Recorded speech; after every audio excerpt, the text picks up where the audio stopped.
state सिदा लेबा blind school अनी खक्ता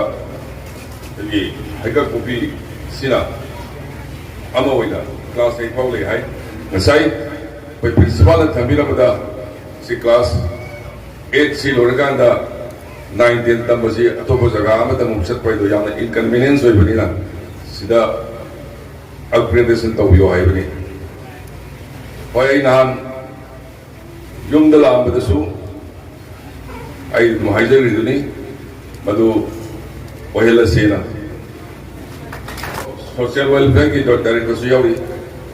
इनिशिएट तरो को अदुगा फाइल करा करा यौरगे हाइना मथंग लाख सेशन नंगनबा मधु अपग्रेड तौरसी हाइका कॉपी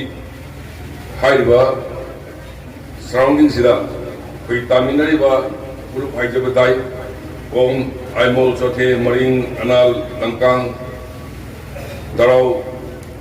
यदि मणिपुर की गेजेट नोटिफिकेशन यावबा कम्युनिटी कुंठा तरुक मनुंगदा तरुक तरेती कोई खुनसिदा तारे हाय तारे दो कोई पुन्ना काउमिनरोइदबसे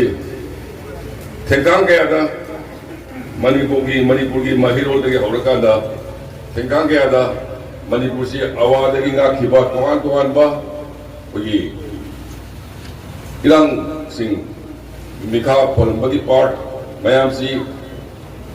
मनिंग तब मणिपुर अमा होइना लेनबगी दम द कम्युनिटी कुंठा तरुसिना पुन्ना लिंजेन मानरकांदा मणिपुर सिंगा अगलापनी ngasi मणिपुर की लेबा बाउंड्री से कनाबु ममदन पीगिबनते कम्युनिटी कुंठा तरुसिना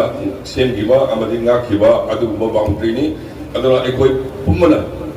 अल्लमन सिन थंबिरबा सुंबा लमसे कोई नुसिबम थुइसिनि थंजनि नुसि साना अमदि शांति लेदना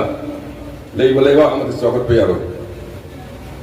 मैते की खनबा नागा की खनबा कुकी खनबा सुम खनदर ले सुखसाउ साख पे यादव लम होय बतावनी अदुना अखोई अपुनबा मणिपुर की वाखलदा पुन्ना हिमिनबा नतना अतोप लंबीसु लेतबनिना कोई नुसी जाना हिमिननबा कोई वाखन खनमिनबा मथौ ताई अमना अमगी अवाबा खबिनबा मथौ ताई ngasi sayum henraba dumba maitai abadi kuki sinau sing marta asoba bigi conflict ay tai madu na maram ore ka anda saktok sungin baw hamoi na na madu hujikti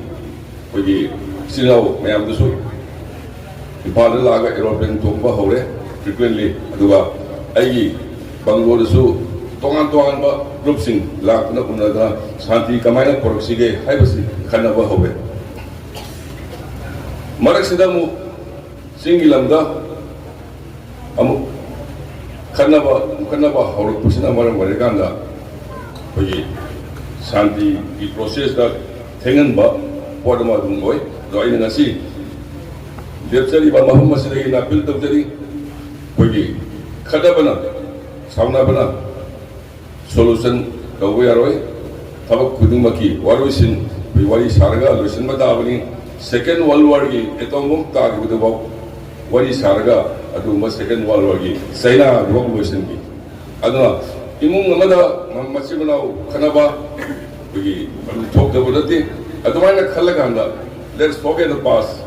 how gi wedo ka tumra ka da tungla ko do young generation sing hoyi tungi generation sing gi khalaga anda कोई नुक्सी जाना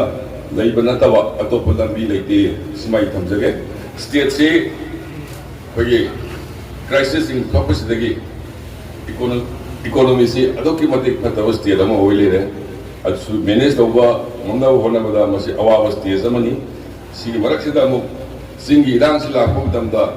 no मगी कागा दो GST का the state की सेन से दुकी मतिक वाहले high तारे सो इसी इरांग से सो इसी तुंगी युबिरो ने कोगदो आंगांग सिंगी एजुकेशन दा सेमिट लोन दा नोमोगी सरा तालग सा जब सिंदा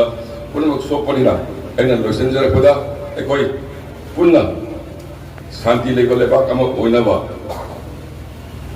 कम्युनिटी कुंथ्रा तरुक सिना Manipur ngalakpani Manipur apunbasi akhoi gi khalminraga ne hingmina sei